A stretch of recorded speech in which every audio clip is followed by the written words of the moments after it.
Okay, welcome back. This might be a long one. I know I'm trying to cut these things down. This is about a bank robbery. I'll cut it down briefly. Guy went in to rob a bank, a branch, and he had a bomb on. Okay, he was wired for a bomb. And so we get the call, a lot of units get the calls, and we get there, and about the time we see people basically running away from the bank, and we're running up, because obviously police officers run to danger. We don't run from danger.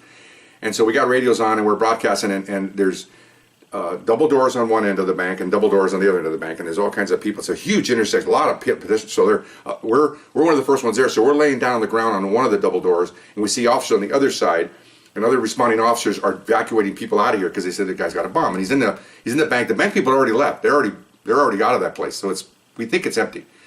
He's in there screaming, I'm gonna blow the place up. I demand $1 million. Oh, who knows what he's demanding? Okay. So we're young guys. We're not trained officers, but we're also just regular policemen. Well, the guy on the other side is a trained officer. He's a senior guy at the scene at the time, and sergeants weren't there yet. That's how fast these things are happening. So subsequently, sergeants arrived within minutes, but he's yelling at this guy, "You're not getting out. Just stay right there. Get on your knees. Get on the ground. I ain't doing anything." He's got wires coming down. Something's up here, and we're watching this, going, "Oh my God, what are we gonna do? I don't know." So the problem was that the guy that's giving the orders, the trained officer, he is a crack shot. He is the police department's expert, the expert out of 7,000 officers. He wins all the shooting competitions, statewide.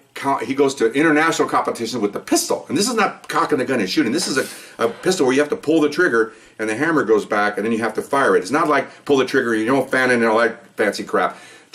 He is the best shot. He wound up after this, within a couple of years, he's teaching. And then he became a supervisor, and he's teaching the people how to shoot. This guy is sharp. He must have won. I remember him winning competitions for 25 years. He never lost, okay? He had plaques where you score your points. One of the few guys that had several plaques where he aced every single shot in the black rings. This guy can shoot. Okay, now you get it? You can shoot. So, supervisor arriving. Okay, we've got the bomb squad coming, and stand by. And we can hear the sergeant say, "He's not getting out of the bank," because there's people outside, there's cops. And they're yelling back and forth, these other supervisors, "He's not getting out, he's not getting out." Okay, he's not getting out. Now he says, "Here comes the crook. I'm coming out." This shooter guy says, "No, you're not." "Yes, I am." Starts to walk. Boom! We're on the backside, and we see him shoot. And we're laying low. One shot, right in the eyeball. Down he goes. Okay, I saw the impact, heard the shot, saw the gun flash. We're ducking because we don't know if it's going to go by us. You see a head flare back, and he goes down. I mean, on his back, gone. He's not moving. He is dead. Okay, so now we're sitting there, and of course, everybody's moaning and groaning, and of course, we're yelling, "Nice shot!" Okay, and that's kind of cold, but this guy could blow everybody up. Okay, so he's down. The bomb squads get there. Okay, so unfortunately, or because for dog lovers, the dog goes in first. Okay, so there's German Shepherds at the time, so then he goes, and they got camera crews rolling. They're down on the ground with us, and the dog's walking around. Dog goes over to him, and we're watching, and the handler goes, he'll respond if there's a bomb. He'll sit. So we're looking. He doesn't sit. He goes over to the guy. He's sniffing the guy around, and he walks away, and the guy goes, "He doesn't have a bomb." I go, "What?" He says, "The dog didn't react to it. He doesn't have a bomb." So the dog's walking around. The whole bank is checking for a bomb. The dog wants to find the bomb. In the dog's eyes, you may not know this, it's a game for them. When they look for people, dope, and bombs, they're excited. They want to play their game with their handler. So the game to him is find something. And he didn't find it. So the cameras are rolling. So he's done. And the handler calls him back, some German word. Dog starts to come back. Well, it was Christmas time, and there's a Christmas tree by the teller's window. The dog comes back, stops, goes over to the tree, pees on the tree. Okay, so the camera people are just sitting there frozen as they're filming this, and the dog comes out. And as the dog comes out to the door, I look at the camera. "Did you get that?" He goes, "Yeah, we can't use it, but we got it." Okay, they're kind of cracking up. Okay, fine.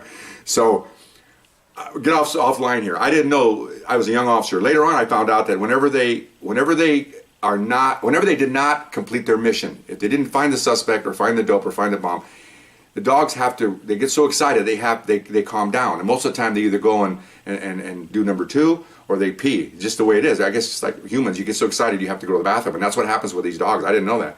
And I found out later on that even when they do catch someone or do something that is successful, they still go off and go to the bathroom. Because they're an animal, and they're all excited, and they, you know, it's like anything else. Adrenaline comes back down to normal, they have to go to the bathroom. I didn't know that. But anyways, that was pretty funny. So then once that's done, then the bomb guys look at each other and go, there's no bomb. And so, and then we're all looking going, okay. And so then one of the guys suited up and goes, well, we have to double check. We just can't believe the dog. So here comes the Mr. Roboto in there, you know, the bomb guy. And we're watching them, we're down low. And now that everybody's kind of, their bomb people are kind of relaxed because they trust their dog. And so he goes in there and the guy gets on his knees and he's messing around. Then he goes like this. Takes off his helmet. Road flares. What? Okay, so now everybody gets up and now everything's not back to normal, but you know, the bank people come in and they have to put some tape out because of so they tape off some of it, because now now all things settle down. Now you have what you have a shooting. And now the shooting team has to come out, investigate the shooting, and the officer's involved. He gets separated over here by his supervisor, and the bank wants to go back into business and they won't let him. There's an argument about that. That's not my concern. I think they want to eventually do some kind of limited business because you shut down the whole, but you have a shooting here, you can't disturb the scene. And so we basically just, after that time, I was not involved in that. I was basically outside directing traffic, getting people to go back to their normal lives. And it's kind of ironic. Everything happens and everything's all exciting. There's hundreds of people watching. And once it's over, then it's as if it never happened. Business as usual. Everybody goes on their business. And the only thing that's really concerned is the inside the bank where they're investigating the shooting. They came back claiming it obviously was a great shooting, even though he didn't have a bomb. He was just some nut. And I picked the wrong officer. One shot, one kill. Incredible. That's sniper level there. This guy was good. But anyway, so that was my little bomb story. I hope you enjoyed it, and we'll see you guys next time. Bye-bye.